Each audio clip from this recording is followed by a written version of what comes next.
अभी हमारा टॉपिक है kidney function test. Kidneys are red brown bean shaped organs.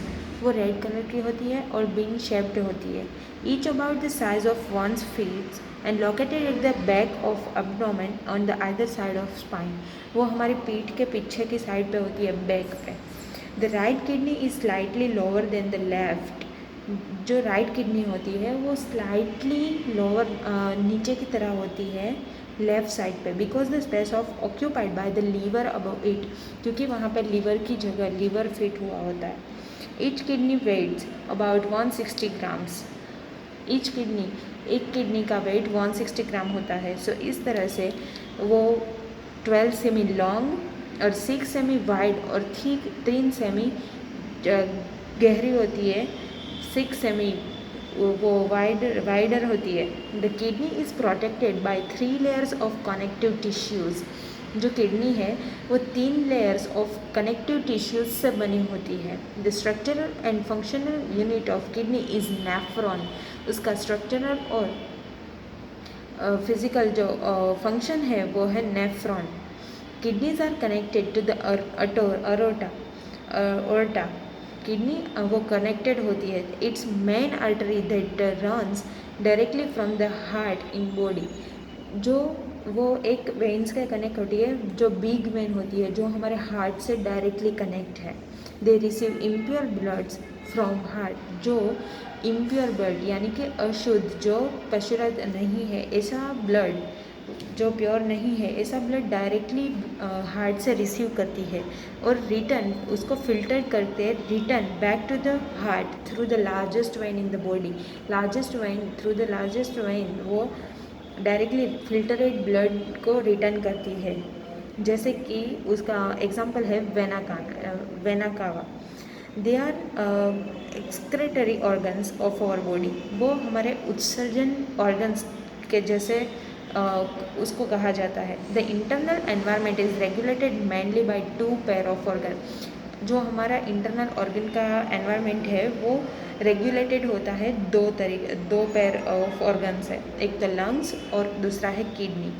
Lungs और kidney, the kidneys remove out the unwanted substance such as urea. Kidney unwanted substance को remove करता है, जैसे कि urea, creatinine, uric acid and iron such as ammonia and sulphate from the blood in the form of urine. Urine के form में blood में से iron, creatinine, uric acid और अमोनिया एंड सल्फेट जैसे सब्सटेंस को रिमूव करता है। The urine formed in kidney is temporarily stored in the urine bladder.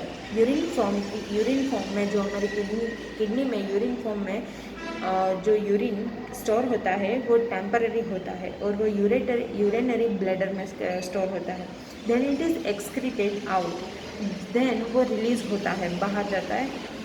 It maintains normal chemical composition of the body fluid by acidification of urine. जो normal chemical composition है body fluid का उसका acidification maintain रखता है। Then nephron क्या है? Nephron को हम जैसे as we know as above, it is the structural and functional unit of the kidney. Each kidney consist of about 1.2 million of nephron. यानी कि एक किडनी 1.2 मिलियन नेफ्रॉन्स कंसिस्ट करती है। तो pair of the kidney consist of about 2.4 million nephrons. Nephron is made up of following structures. Nephron किस तरह से बनता है? The first, Malpighian corpuscle and renal tubules. ये दोनों चीज़ों से नेफ्रॉन बनते हैं। Malpighian corpuscles is made up of glomerulus and Bowman's capsule. वो 2 कैप्सूल से बनता है, ग्लूमेरुल्स और Bowman's. Renal tubules are of different type such as proximal renal tubule. Renal tubule है वो एक डिफरेंट टाइप की है, जैसे कि पैरोक्सिमल रीनल ट्यूब्यूल और Henle loop renal tubules and convoluted tubules and collecting tubules. Thus, nephron helps in the urine formation and excretion. Nephron हमारे body में कैसे हेल्प करता है?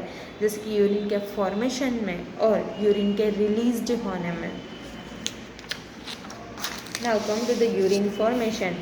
यूरिन फॉर्मेशन की प्रोसेस चार स्टेज को कंसिस्ट करती है। फर्स्ट स्टेज है filtration of blood plasma. Blood plasma है वो ग्लोमेरुली के थ्रू होता है। Approximately 1 litre of blood flows through kidney पर minute bye maintaining glomerulus filtration rate 125 ml पर मिनट। अप्रोक्सीमेटली एक दिन में 1 लीटर ब्लड का प्योरीफाई होता है एक दिन में, और मेंटेनिंग उसका रेट फिल्ट्रेशन रेट है 125 मिली पर मिनट। दूसरा स्टेज है selective reabsorption by tubules of materials. उसका एब्सॉर्प्शन होता है सिलेक्टिव, वो सिलेक्टिव सब्सटेंस को ही सिलेक्ट करते हैं required in maintaining internal environment. जैसे कि हमारे बॉडी के इंटरनल एनवायरनमेंट को जो भी सब्सटेंसेस रिक्वायर्ड है उसे ही लेता है, यानी कि सिलेक्टिव एब्सॉर्प्शन। थर्ड स्टेज है secretion by tubules of certain substances such as creatinine and potassium and etcetera. Secretion by tubules, अब कोई भी सब्सटेंसेस का सिक्रेशन होगा किसके द्वारा? ट्यूब्यूल्स के द्वारा, such as creatinine and potassium, जैसे सोडियम और वैसे भी। फोर्थ स्टेज है exchange of hydrogen ions ammonia for conversion of bicarbonate. Exchange होगा हाइड्रोजन आयंस का किसके लिए? अमोनिया के लिए, और उसका कन्वर्टेड होगा बाइकार्बोनेट पे। Now come to the urine formation and the NPN substances. What is the NPN substances? In renal disease, यानी कि in disease of the kidneys, तो उसके किडनी के डिजीज़ में due to disturbance of the above mention 4 process, हमने जो 4 process देखी है उसमें अगर कोई डिस्टर्बेंस आता है, या तो कुछ भी फिल्ट्रेशन में या तो वेस्ट प्रोडक्ट में, पर्टिकुलरली नाइट्रोजिनस सब्सटेंस और सच एज यूरिया, क्रिएटिनाइन, उसमें कुछ में भी डिफरेंस अगर आया तो एसिड का ब्लड में यूरिन एसिड का लेवल बढ़ जाएगा। This substances are called NPN substances, उसको NPN सब्सटेंसेस बोला जाता है। फॉर एग्जाम्पल कि non protein nitrogenous substances, NPN को कहते हैं non protein nitrogenous substances. The normal NPN level is 25 to 50 microgram per ml. Approximately 50% of it is urea nitrogen. Approximately वो 50% urea nitrogen है। Whenever there are high plasma NPN substances in our body, the condition is called एजोटेमिया। अगर हमारे body में हमारे high plasma में NPN के substances हमारी body में बढ़ गए तो उस कंडीशन को एजोटेमिया बोला जाता है। अब एजोटेमिया किस किस वजह से होता है? जो caused due to following reasons. कौन से रीजन्स?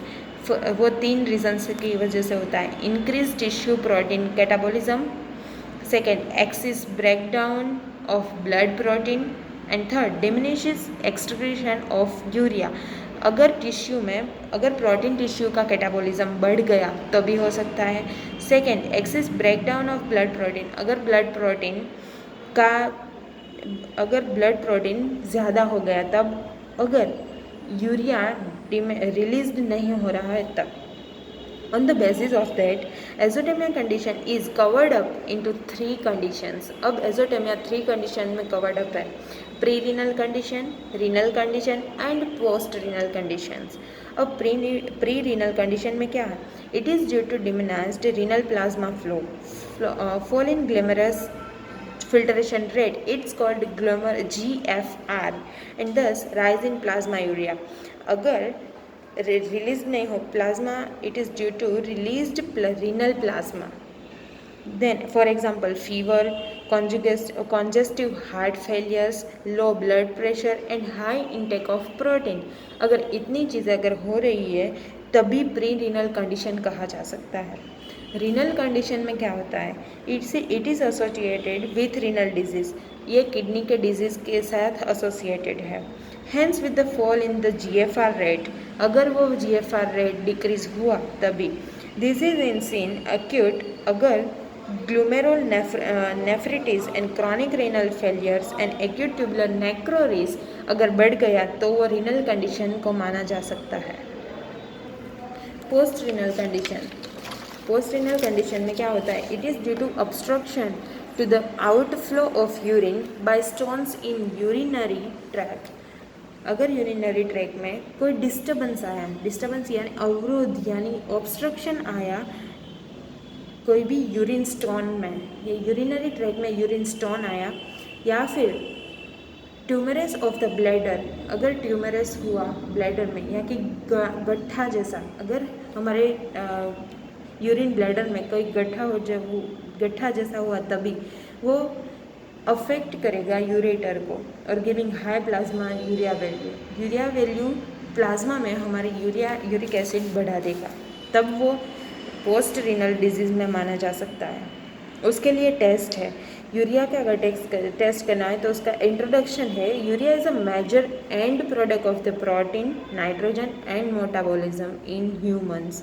यूरिया एक एंड प्रोडक्ट है, एट द एंड वो होता है, प्रोसेस के एट द एंड होता है। It constitutes largest fraction of non protein NPN of blood, and urea is produced in liver and it is excreted to kidney in urine। Urea produce होता है liver में और released होता है kidney में as a urine. Aim है determination of serum urea by DMA method. Requirements है उसके लिए urea kit, test tube stands, distilled water, water bath, colorimeter and autopipette। Urea kit contains reagent 1 urea reagent, reagent 2 DAM diacetyl monoxime method। तो उसके reagent 2 चाहिए diacetyl monoxime और reagent 3 urea standard, जिसकी value जिसका measurement होगा 30 microgram per litre. Preparation of urea working solution. Urea working solution को बनाने के लिए हमें चाहिए dilute 1 ml urea reagent into 5 ml dilute water. Dilute 5 ml dilute water में हमें 1 ml यूरिया डालना है, यूरिया रिएजेंट डालना है। मिक्स इट वेल, उसको अच्छे से मिक्स करना है। And reagent 1 and 3 are ready to use. Then उसको अच्छे से मिक्स करने के बाद हमारे पास रिएजेंट 1 and 3 रेडी हो गए। सैंपल, उसका सैंपल होगा अनहेमोलाइज्ड सीरम सैंपल चाहिए हमें, हेमोलाइज्ड नहीं होना चाहिए कोई भी सैंपल। उसका क्लिनिकल सिग्निफिकेंस है एलिवेटेड, अगर लेवल ऑफ यूरिया बढ़ गया, इंक्रीज हुआ, तभी विद द डाइटरी चेंजेस, तब हमें dietary changes, disease with impaired kidney function में कोई भी डिजीज़ हुआ, liver disease, heart failure, diabetes जैसे इफ़ेक्ट दिखने लगते हैं अगर यूरिया का लेवल बढ़ गया तो। उसकी मेथड है diacetyl monoxime method.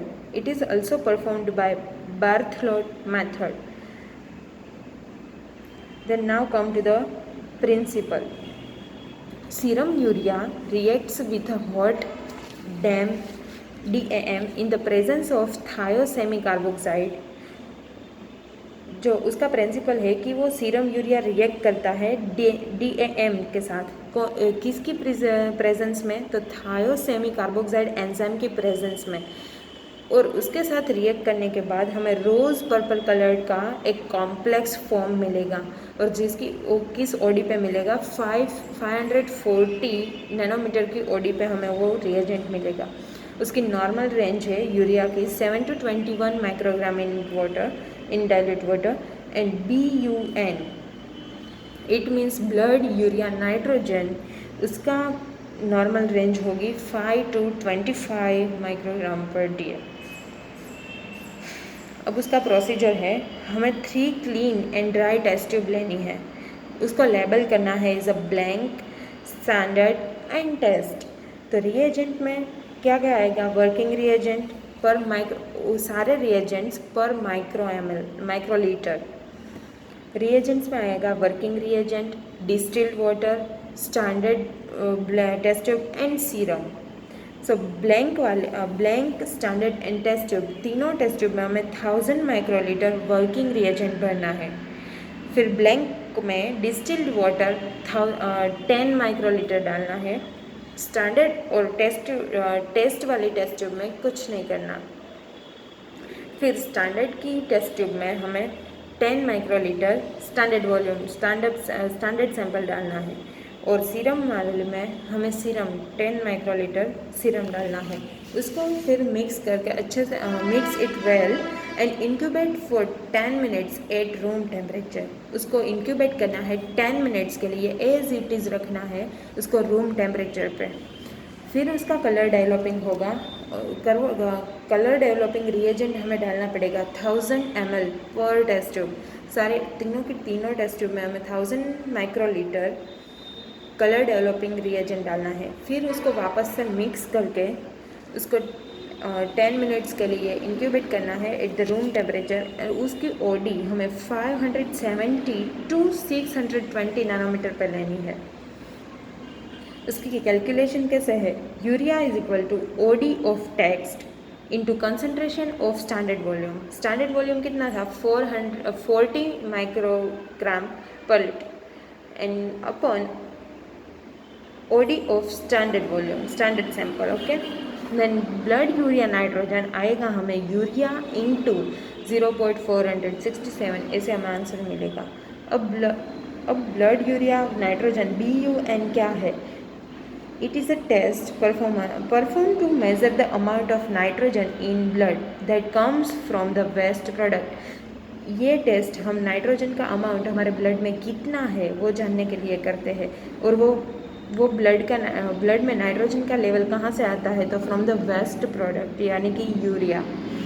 If kidneys are not able to remove urea from the blood normally, then BUN level rises, heart failure.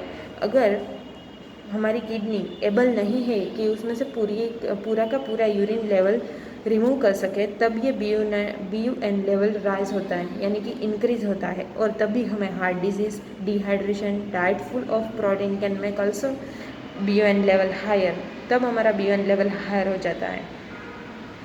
Now come to the uric acid.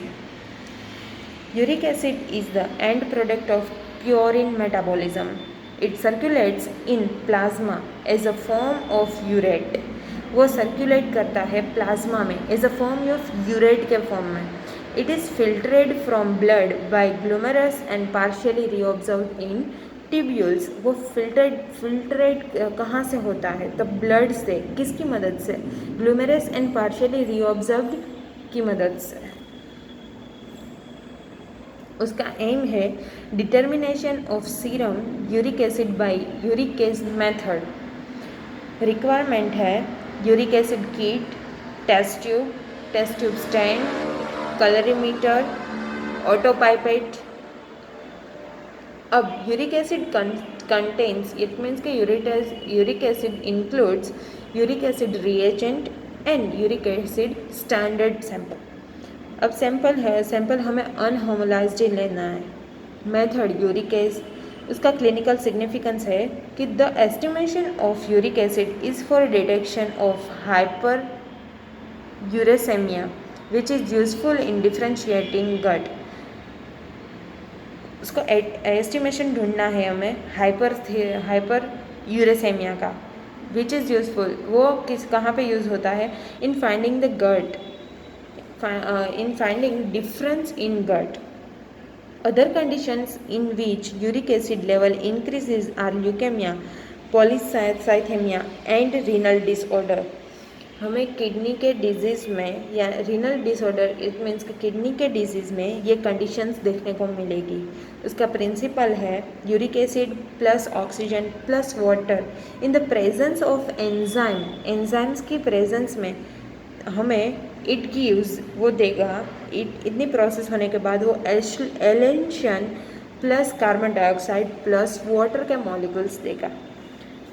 Then H2O2 hydrogen oxide and 4 amino antipyrine, it gives purple quinoneimine plus ESPAS complex plus water.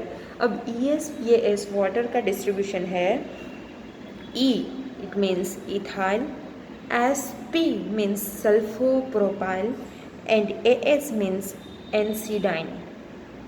उसकी normal range है female में 2.4 to 5.7 milligram पर litre पर डेलीलेट and mail में होती है 3.5 to 7। इसका procedure हमें सेम वे पहले की तरह ही करना है जैसे यूरिया का किया था। प्रोसीजर रिएजेंट्स होंगे हमारे पास enzyme reagent, uric acid, standard और सैंपल। सभी का मेज़रमेंट माइक्रोलीटर में ही होगा। 3 टेस्ट ट्यूब लेनी है, ब्लैंक, स्टैंडर्ड एंड टेस्ट। तीनों के तीनों में 1000 माइक्रोलीटर सैंपल बनना, एंजाइम रिएजेंट को फिल करना है। ब्लैंक को ऐसे ही रहने देना है। यूरिक एसिड स्टैंडर्ड वाले में हमें स्टैंडर्ड सैंपल 20 माइक्रोलीटर डालना है और सैंपल में और टेस्ट वाले में हमें सैंपल 20 माइक्रोलीटर फिल करना है। फिर उसको मिक्स करके इंक्यूबेट करना है 10 मिनट्स पे and then take OD of standard and test against blank at 540 nm और विथ ग्रीन फिल्टर। उसको मिक्स करके हमें 540 nm पे OD लेनी है विथ ग्रीन फिल्टर। ओके, उसका कैलकुलेशन है OD of test into concentration of standard sample upon OD of standard sample. Now come to the creatinine. It is a waste product formed in muscles from the high energy storage compound. Creatinine एक ऐसा waste product है जो muscles से आता है, from the high energy source compound, storage compound creatinine phosphate. उसका example है creatinine phosphate. The amount of creatinine produced is fairly constant to the primarily function of the muscles. Primarily functions होते हैं जो muscles के, उसका Fairlie constant होता है। किसका अमाउंट? क्रिएटिनाइन फॉस्फेट का। वो प्रोड्यूस्ड ही फेयरली कांस्टेंट अमाउंट पे होता है। It is removed from plasma, वो प्लाज्मा से रिमूव्ड होता है by glomerular filtration and then excreted in urine. Glomerular filtration से वो रिमूव्ड होता है और रिलीज्ड यूरिन के थ्रू होता है without any appreciable reabsorption by tubules, without any absorption by tubules के किसी भी तरह के एब्जॉर्प्शंस की उसे ज़रूरत नहीं पड़ती। Creatinine is a useful indicator of a renal function. Creatinine है वो एक ऐसा यूजफुल इंडिकेटर है किसके लिए? रीनल फंक्शंस के लिए। उसका एम है determination of serum creatinine Jaffe's reaction method. उसकी रिक्वायरमेंट है creatinine kit, test tube stand, autopipette, colorimeter. Creatinine kit contains 3 reagents. Reagent 1 picric acid, reagent 2 NaOH sodium hydroxide and reagent 3 creatinine standard. उसके method है unhaemolysed sample लेना है हमें। Preparation of creatinine working reagent, उसकी preparation कैसे करेंगे? Take equal amount of reagent 1 and 2, equal amount of reagent दोनों की सेम अमाउंट में लेना है, रिएजेंट 1 और 2। उसको मिक्स करना है and use as creatinine working reagent. फिर उसको एज अ रिएजेंट यूज़ करना है वो मिक्सचर को। उसका क्लिनिकल सिग्निफिकेंस है elevated creatinine level in serum is usually associated with various renal disease in the earlier stage of renal disease. Creatinine clearance test is sensitive index of impaired renal functions. Level in serum is usually associated with various renal disease. उसका जो significance हमें मिलता है creatinine level वो associated है renal disease से। फिर उसका प्रिंसिपल है क्रिएटिनाइन रिएक्ट्स विथ अल्किलाइल picrate to produce reddish colour complex. Creatinine अल्किलाइल पिक्रेट से रिएक्ट करेगा टू प्रोड्यूस, किसको प्रोड्यूस करने के लिए? Colour complex, reddish colour complex को प्रोड्यूस करने के लिए। The OD of coloured complex, जो ओडी है कलर्ड कॉम्प्लेक्स की वो directly proportional of creatinine condition and it is measured at 540 nanometre. वो 540 नैनोमीटर पे ही मेजर होगा। उसकी नॉर्मल रेंज मेल में है 0.7 to 1.4 एंड फीमेल में है 0.6 to 1.2। फिर उसकी प्रोसीजर है, उसका प्रोसीजर में स्टेप है, 2 step. Step 1, serum plasma microlitre में 500, distilled water 500 and reagent 1 picric acid is 3000 microlitre. Mix it well, keep it in boiling water for bath for 1 minute. फिर हमें उसको बॉइलिंग वाटर बाथ में 1 minute के लिए रखना है। Cool under tap water and centrifuge for 2 minutes. फिर उसको टैप वाटर के नीचे कूल करना है एंड सेंट्रीफ्यूज करना है 2 मिनट्स के लिए। Use supernatant for step B. अब हमें सुपरनेटेंट के लिए स्टेप 2 में सुपरनेटेंट यूज़ करना है उसका। स्टेप बी, रिएजेंट्स में आएंगे supernatant from step 1, working reagent distilled water and reagent 2 sodium hydroxide. अब 3 टेस्ट ट्यूब लेनी है, blank, standard and test. Blank को ब्लैंक रखना है, उसमें सिर्फ distilled water 500 and reagent 2 500। Standard में हमें वर्किंग रिएजेंट डालना है और रिएजेंट 2 सोडियम हाइड्रोक्साइड डालना है। टेस्ट वाली टेस्ट ट्यूब में हमें सुपरनेटेंट 2000 माइक्रोलीटर डालना है and reagent 2 sodium hydroxide. Then उसको मिक्स करना है अच्छे से। Incubated room temperature for 20 minutes तक हमें उसको रूम टेम्परेचर पे इंक्यूबेट करना है।